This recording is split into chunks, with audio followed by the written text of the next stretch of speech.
Hi, I'm Amy, thank you for tuning in. I've decided for this video, since we're right near the beginning of 2022, that I will do a little reading resolutions video. I've been thinking of ways that I can be more efficient with my reading and that I can be more organised with my TBRs. So I've come up with a little list of resolutions that will hopefully help me to do that. The first thing I'm going to try to do is not read so many books at once. I got in a real tangle this year sometimes, reading 5 or 6 books, and sometimes when the books are similar, I got the plots really confused in my head. So this year I'm going to try to read 1 physical book at a time, 1 Kindle book and 1 Audible book. That probably sounds like a lot of books still to some people, but I find that I read Kindle at night when it's dark and other people are asleep. I like reading physical books during the day, and I listen to audiobooks when I'm out and about driving and things like that. So I think 3 books at one time is fairly manageable. The next thing I'm going to do is keep a bullet journal.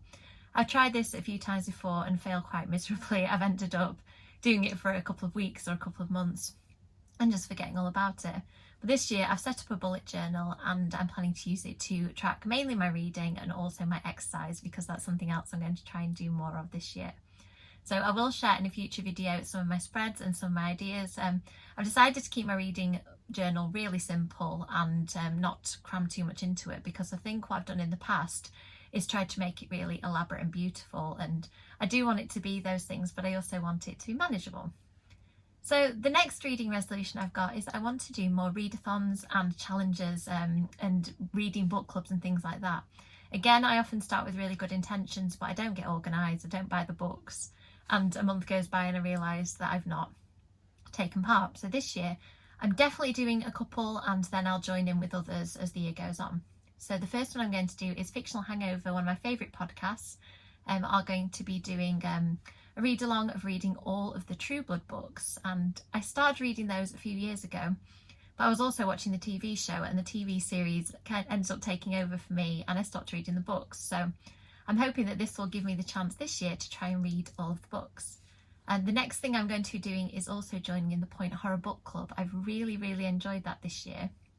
You can find more information about it on Tales of Point Horror Book Club, I think, is the Instagram account. You can also find Shelley Toy talking about it because she runs the club. And it's a really fun club where we read a point horror book a month, and then Shelley does a chat on Instagram with an author where they talk live about the book we've read and about horror and other things like that. So it's really fun, and I want to make sure that I get involved with that this year. Another book club I'm going to take part in this year is the Anne Rice Book Club. I started with this last year, and I found because the books are quite long, I was struggling to fit them into a month. But now the book club is reading 1 book over 2 months, and I think that that'll be more manageable for me. And I really wanted to do this because I was really devastated when I found out that Anne Rice had passed away, and I think that her books meant so much to me and have influenced my writing so much that I thought it's a club I really want to join in with, especially because of that this year. The next thing I'm going to do is try to listen to more audiobooks and read more on my Kindle. I think I sometimes read a little bit less than I could because I've been relying a lot on physical copies this year. So if I don't have a book with me, or it's not convenient time to actually sit and physically pick up a book, I find that I'm not reading. And actually, I seem to be a lot happier and more balanced when I'm reading a lot. So I think that the way I'm going to do that is to have my Kindle in my bag ready to go, and be able to read it in the darkness, as I mentioned before, because it's got a backlight, and also to listen to audiobooks when I'm busy, like doing jobs or driving my car. So I think that that will help me to read a lot more books. And also I need to remember to count those in my reading wrap-ups and on Goodreads, because I do tend to forget. If it's not actually a physical book in front of me, I tend to forget to list that I've read it. So that's definitely something I need to try to do this year. And the last thing I'm going to try to do, which may sound a bit counterintuitive because I do TBR videos, I'm going to try and get less hung up on TBR lists this year. I'm still going to make one every month, and I'm still going to review the books that I've read. But also I'm not going to get worried if I pick up a book that I just really feel like reading that month and it wasn't on the list, or if I don't actually get to all the books on my list, which happened quite often. I'm just going to try and enjoy reading, because I think sometimes setting a TBR list for me can make it seem a bit more stressful. So I'm going to just enjoy and see how it goes, and if I stick to my TBR, fine, but if I don't, I'm not going to worry either. So I hope it was interesting to give you a little insight into some of the things that I'm planning to do with my reading this year. To finish the video, I've also got a little haul of the recent books that I've bought. So some of these were things I bought for myself, some of them were books that I was given for Christmas. So I thought I'd just share because these are some of the things I'm going to be reading really soon. So first up, I had some Waterstones points built up, so I treated myself to My Heart is a Chainsaw by Stephen Graham Jones, and I own a couple of Stephen Graham Jones books. I've also read one or two of them, I think, and really enjoyed them. This one has shown up all over my social media for the past couple of months, so I'm really excited about reading it. I know that it is very referential of slasher horror. I don't know much else, and I'm going to try not to spoil it for myself by reading anymore. So this is a book I'll be reading really soon and I'm really excited about. Another book I picked up, I was wondering how to read the next Anne Rice book club pick, Memnoch the Devil, and I saw this beautiful cover and decided that it would be a physical copy I'd go for. And I think I'm going to try and collect all of these editions. I've got, I think, Interview with the Vampire and The Vampire Lestat in these editions, so I'm probably going to try and collect all of them because I just love how they look. Don't know much about this one. I know that it focuses on Lestat. I think he may make a deal with the devil, but I picked this one up ready for the book club and I'm really looking forward to reading it.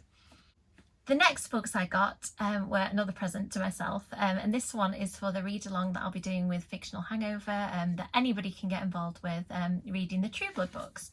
So I'm going to show the gorgeous editions that I bought. I found a really good offer online. I think it was from Books to Door. You could get a really good deal on the whole set of books. I really like the colour palette, and the covers themselves are very simple and themed to the colours on the spines. I've just started reading the first book and it's bringing back all those feelings of why I love True Blood, so I'm excited about these editions and about joining the read-along. I've decided that 2022 is the year I'm finally going to replace my Point Horror collection. I absolutely loved them in the 90s and I really wish I'd kept them all, but sadly at some point I got rid of them over the years. So I'd collected a few as the recent years have gone by, and I've decided that I'm going to try and get the full collection, which I think even back in the day I probably didn't have all of them. So over Christmas I did quite a bit of shopping online and managed to get, I think I'm now up to about 35-40 of the Point Horror books, and I thought it'd be fun to do a little haul and show you some of the old favourites I've got and some new ones that I'm looking forward to reading. So the Forbidden Game trilogy were always my favourite Point Horrors, and I managed to get books 2 and 3. I absolutely adore these covers, I always have. I've reread book 1 fairly recently and found it just as good as I did when I first read it in the 90s. So I think I might reread book 1 again and then read these 2 books as well and just see whether they hold up to being as scary as I remember them to be. I think it was book 2 in particular had a scene in a carnival that as a teen I found absolutely horrifying. Another Point Horror that I adored originally, and I actually haven't reread I don't think since the 90s, was The Babysitter. As a teenage babysitter, it was about the best and worst book that I could read when I was babysitting, and I thought that the idea of somebody stalking a girl as she's babysitting for children was just really, really frightening. So I was really pleased. I think my friend Shelley actually bought me this quite recently. That was one of the things that made me want to start reading Point Horror books again, so thank you, Shelley, for that. A couple of books that I picked up and I actually didn't read the first time round were these Vampires Love books. I don't know if they weren't sold in the UK or if I just missed them, but they're about vampires. I knew I had to have them, and I loved from these cheesy covers already. I think I'm going to really enjoy these books. A book that I'm reading currently is The Yearbook, and I've decided as part of this bringing Point Horror back into my life, I'm going to get involved with the Point Horror Book Club. You can find details on Instagram. It's run by the lovely Shelley Toy, who bought me the other book that I mentioned. And each month we read a Point Horror book and Shelley gets an author on Instagram Live to chat about the book we've read. So this month's book for January 2022 is The Yearbook. I'm about halfway through it and I'm finding it deeply strange and creepy. I do think I read this the first time around, but I can't remember anything about it. So I'm looking forward to seeing how it ends. Another thing I've decided to do is to start a Goosebumps collection. In the 90s when Goosebumps came out, I think I was already probably in my mid-teens, and I decided I was much too old and cool for them, which of course I wasn't, and I've now realised. So I've decided, when I saw Jordaline talking about these gorgeous new tinned editions of the Goosebumps books with rebranded covers, I knew I had to have them. So I'll just give you a little peek. These are the beautiful tins, so that's the first one. The second one, I just love how vintage and old school they look. says the person who actually was a teen in the 90s. And I just think that they're really, really beautifully branded. And I like the fact that they've used, as far as I'm aware, these are the original covers, but with a little bit of modern updating in terms of the branding. And I just think they're really beautiful.